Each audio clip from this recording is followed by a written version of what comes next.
दोस्तों, आज मैं आप सबों के सामने कुछ केवट प्रसंग रख रहा हूँ।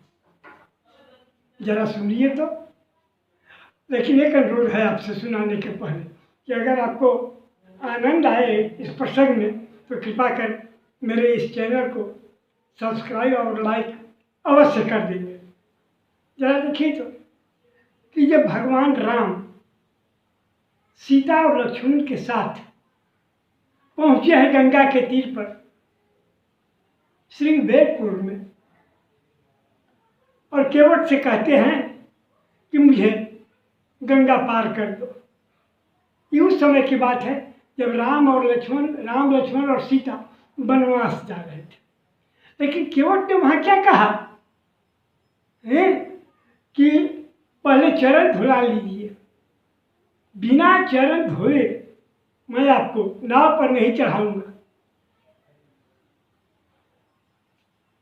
भगवान ने कहा कि भाई ऐसा क्यों? केवट कहता है कि आपके चरणों की धूली में वह शक्ति है, वह गुण है कि पत्थर पर आप रख दिए थे अपना पैर तो नारी बन गई थी। केवट को अहिल्या वाली बात याद आ गई, गौतम ऋषि की पत्नी वाली। कहता है कि आपको चरण धुलाना ही होगा और नहीं तो मैं मुश्किल में पड़ जाऊंगा, और नहीं तो इससे अच्छा है कि आप चरण मत धुलाइए, चले जाइए इस घाट से थोड़ी दूरी पर कमर भर पानी है, पार हो जाइए। यहाँ कवि ने लिखा है कि यही घाट से थोड़ी दूर है, कटिलो जल था दिखाई हजू, पर से पग धूरी तरह करनी तो घर क्या समझाई हजू।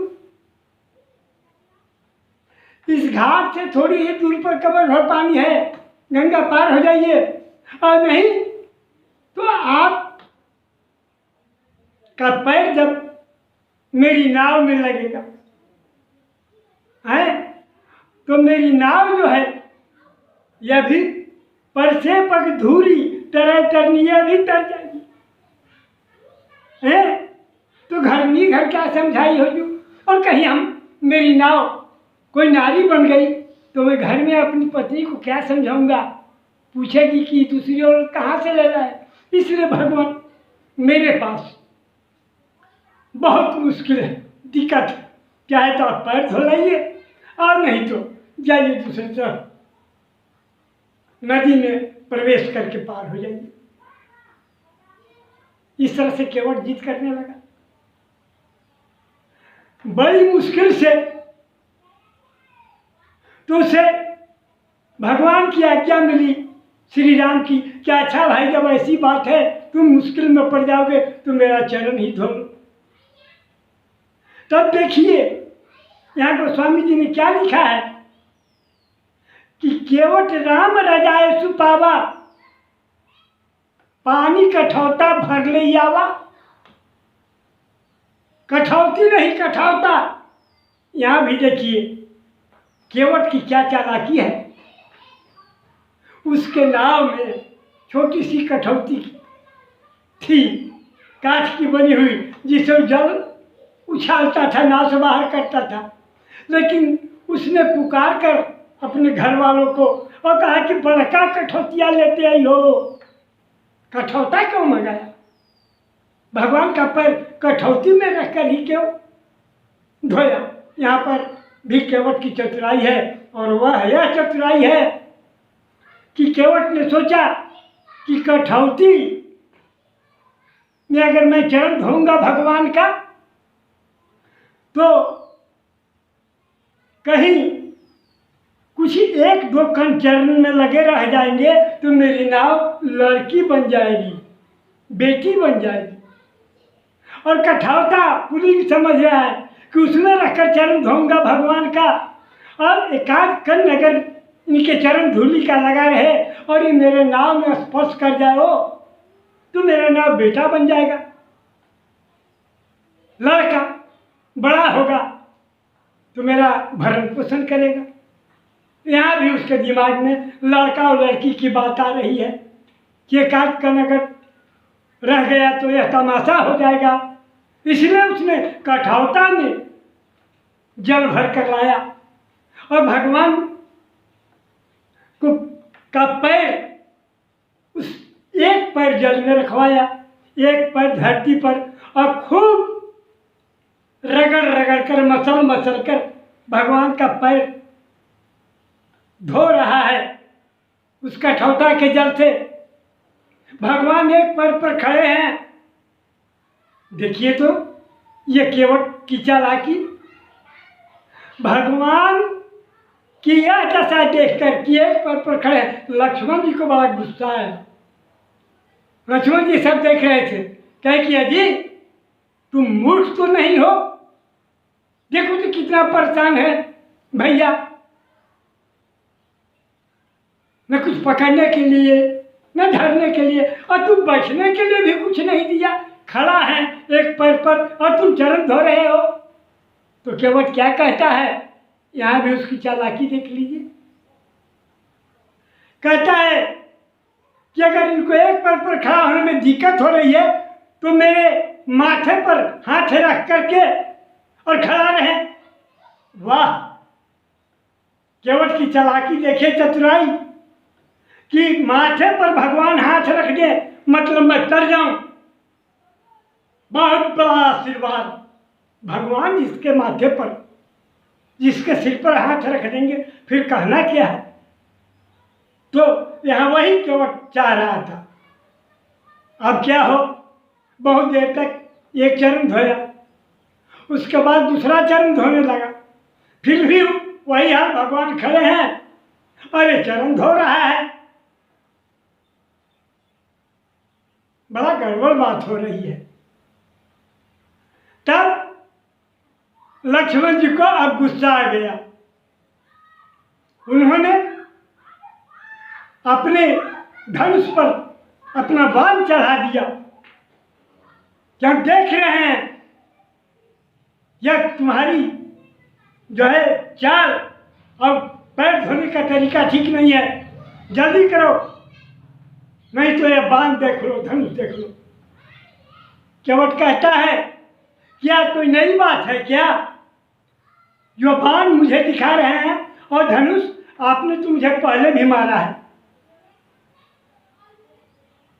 और जब जब आप मुझे मारते हैं मेरी तरक्की ही होती है। इस बार फिर मार लीजिए, फिर मेरा वध कीजिए, मुझे कोई इसका दुख नहीं। अब तो लक्ष्मण अचंभा में पड़ गए कि भाई पहली बार इसको देख रहा हूं। उसने कहा कि नहीं, आप याद कीजिए। केवट ने कहा कि आप याद कीजिए, एक समय था कि मैं यमुना के जल में कछुआ था और मुझे कमल का फूल मिला। मैं उसे लिए हुए और क्षीर सागर में पहुंचा, जहां यही जो भी राम बने हैं यही प्रभु थे विष्णु रूप में। मैं उनके चरणों पर वो फूल, कमल का फूल चढ़ाना चाहा, तो वहां मुझे माता लक्ष्मी ने रोक दिया कि चरणों पर अधिकार मेरा है। तो मैं माथे पर गया कि माथे के तरफ ही फूल चढ़ा दूं, तो वहां आप ही न थे। शेषनाग के रूप में आपने मुझे मार दिया, तब मैं यह मानव तन पाया, तो फिर मुझे मार दीजिए। यह बात लक्ष्मण को केवट ने याद दिलाई। खैर, लक्ष्मण जी शांत हो गए, चरण धुलाई हो चुकी। अब राम, सीता जी और लक्ष्मण ये तीनों नाव पर सवार हुए और गंगा पार हो गए। गंगा पार होने के बाद भी एक तमाशा हो गया। प्रभु राम के पास तो कुछ था नहीं, सब चाहने लगे कि उतराई क्या दे। तो सीता जी प्रभु राम की यह दशा समझ गई और अपनी अंगूठी निकाल करके दी भगवान को कि यही उत्तरायण में दे दीजिए। जब प्रभु राम केवट को देने लगे तो केवट कहता है कि मैं भी पार करने वाला हूं और आप भी पार करने वाले हैं, दोनों तो एक ही जात के हैं, तो फिर नाविक नाविक में यह उत्तराई और किराया क्यों? दोनों हम लोग एक जात के हैं। अब तो लक्ष्मण जी फिर भी गुस्सा गए, क्योंकि तुम मला और हम क्षत्रिय एक जात के कैसे हो गए। तब केवट कहता है कि सुनिए, हम तो सिर्फ नदी पार करते हैं और ये तो भवसागर पार कर देते हैं, दोनों तो पार ही करने वाले में हैं, तो एक ही जात के हुए। भगवान राम मुस्कुराते हैं केवट की यह बात सुनकर, उसकी चतुराई देखकर। तीनों तो गंगा पार उतर चुके हैं। केवट ने वह अंगूठी नहीं लिया, उत्तराई में बिल्कुल इनकार चला गया और क्या कहा कि प्रभु आप जाइए, लौटती बार मुझे जो कुछ दीजिएगा मैं सहर्ष ले लूंगा। तो देखिए तो भक्तजनों कि केवट ने जगह जगह पर कितनी चतुराई किया। बस इसको आप सब मनन कीजिए, ध्यान दीजिए कि प्रभु में क्या शक्ति है, प्रभु क्या है, भगवान क्या है, अनंत, ये भी नहीं कहा गया है। और उनका नाम जपिए, उस प्रभु का, उस ब्रह्म का।